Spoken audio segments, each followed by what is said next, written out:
नमस्कार, स्वागत है आपका न्यूज 80 पर। मैं हूं आपके साथ राहुल राणा।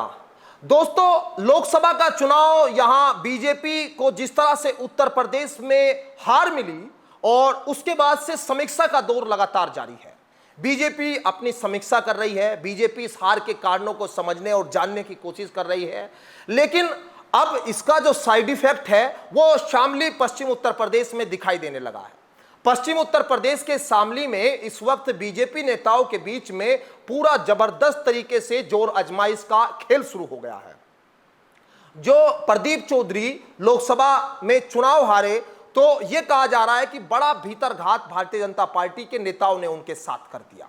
भीतरघात में सीधे तौर पर यहां जो चर्चाओं में है वो एमएलसी वीरेंद्र सिंह के बेटे यहां मनीष चौहान का नाम बड़ा चर्चाओं में चल रहा है, क्योंकि वो टिकट के दावेदार थे और यहां पर जो राजनीति है वो लगातार कहीं ना कहीं वीरेंद्र सिंह और हुकुम सिंह के परिवार के साथ जुड़ी रही और इधर मनोवर हसन के परिवार के साथ चलती रही।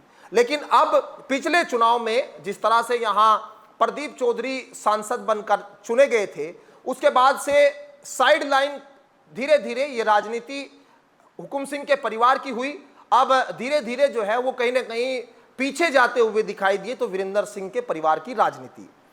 मनीष चौहान ने बहुत ताकत लगाई चुनाव में, किस तरह से उनको जो है यहां टिकट मिल जाए। वो गांव दर गांव जो है कई महीनों पहले जाने लगे, लोगों के बीच पहुंचने लगे और चुनाव की पूरी तैयारी कर रहे थे। लेकिन खैर चुनाव हुआ, चुनाव में यहां पर इस कैराना लोकसभा सीट पर बीजेपी को नुकसान हुआ, चुनाव में हार हुई। इकरा हसन यहां पर मनोवर परिवार से एक बार फिर से सांसद चुनकर आई। लेकिन अब की सियासत किस तरह से चल रही है, सबसे जो यहां पर जिस तरह से मैंने कहा नूरा कुश्ती जैसे जुबानी बयानबाजी और सीधे तौर पर अब आर्थिक तौर पर भी कहे और राजनीतिक तौर पर भी संकट बीजेपी के बीच में अब कैराना लोकसभा सीट पर आता हुआ नेताओं के बीच में दिखाई दे रहा है। जो इस संकट में सबसे बड़ा नुकसान अगर किसी को होता हुआ दिखाई दे रहा है तो वीरेंद्र सिंह के बेटे मनीष चौहान, और इसका सीधा असर कहीं वीरेंद्र सिंह पर भी पड़ेगा। कैसे पड़ेगा देखिए, आप समझिए कि यहां पर वीरेंद्र सिंह के बेटे मनीष चौहान जो है वो जिला पंचायत अध्यक्ष रहे।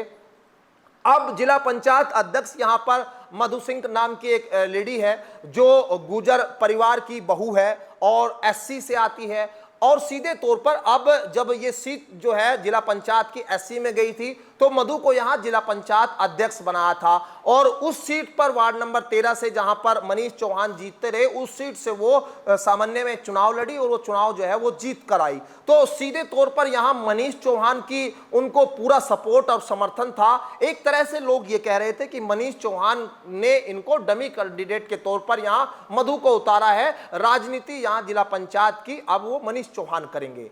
लेकिन अब जैसे लोकसभा का चुनाव हुआ और बीजेपी को यहां हार मिली तो इसका सीधा असर जिला पंचायत की इस राजनीति पर आता हुआ दिखाई दिया, क्योंकि प्रदीप चौधरी जो शांत स्वभाव के माने जाते हैं, जो कहा जाता है कि वो एक शांत राजनीति करती है, वो कहीं ना कहीं अग्रेसिव राजनीति नहीं करते, लेकिन उलट उसके आप देखिए मनीष चौहान की राजनीति अग्रेसिव राजनीति होती है।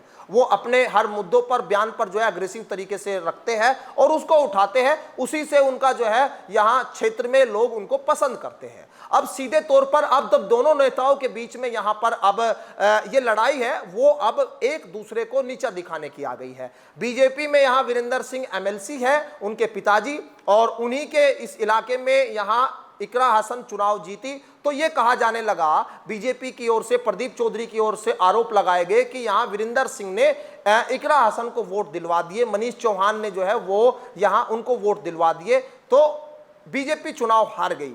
तो एक तरह से भीतरघात का आरोप जैसे अलग अलग सीटों पर लग रहा है तो कैराना में वो आरोप यहां लगा। तो बीजेपी के जो नेता है जिसमें यहाँ राष्ट्रीय लोकदल के विधायक शामली सदर से और यहाँ पर जिला पंचायत के सदस्य रहे यहाँ अनिल चौहान हो या फिर जो यहाँ पर प्रदीप चौधरी, तीनों लोगों ने बताया जा रहा है कि यहाँ जिलाधिकारी के यहाँ शिकायत की है। मधु खुद यहाँ पर शिकायत करने के लिए गई है, मधु जो जिला पंचायत अध्यक्ष मौजूदा है। अब तक जो सारे काम धाम यहाँ पर मनीष चौहान उनके प्रतिनिधि के तौर पर देखते रहे, जिला पंचायत को चलाते रहे, किसको ठेका देना है, किसको काम चाहिए, वो तमाम चीजें वो करते रहे। तो अब जो मधु थी वो उनके संपर्क से निकल गई और मधु जो है अब अलग साइड बाइट साइड जो है वो साइड लाइन हो गई है। अब वो बीजेपी के साथ, प्रदीप चौधरी के साथ में यहां पर उनके संपर्क में आ गई है। अब उनको किस तरह से काम लेना है वो बीजेपी ने अपने हैंड ले लिया है। अब मनीष चौहान को उनको साइड कर दिया गया है। लेकिन अब यहां मनीष चौहान ने भी एक बड़ा खेल कर दिया। मनीष चौहान ने क्या बड़ा खेल कर दिया, क्योंकि यहां 19 सदस्य जिला पंचायत के हैं और इन 19 सदस्यों में से जिसके पास दो तिहाई होगा तो वो अविश्वास प्रस्ताव ला सकता है। यानी मनीष चौहान की ओर से कहा जा रहा है कि उनके पास 13 जिला पंचायत के सदस्य उनके साथ में है और वो अविश्वास प्रस्ताव इस पर ला सकते हैं। हालांकि इस बीच में जो 86 घमासान यहां पश्चिम यूपी की कैराना हॉट सीट पर मचा हुआ है, इस बीच में वीरेंद्र सिंह की 2 दिन पहले जो है मुख्यमंत्री योगी आदित्यनाथ से मुलाकात होती है।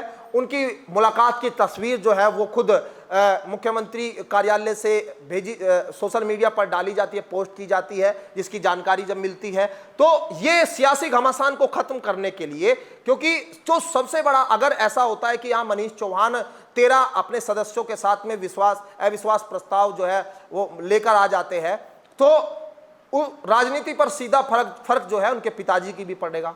तो ऐसा करने से पहले कई बार उनको यह सोचना होगा कि आगे की राजनीति किस तरह से करनी है, क्योंकि सत्ता में भारतीय जनता पार्टी है, केंद्र में भारतीय जनता पार्टी है।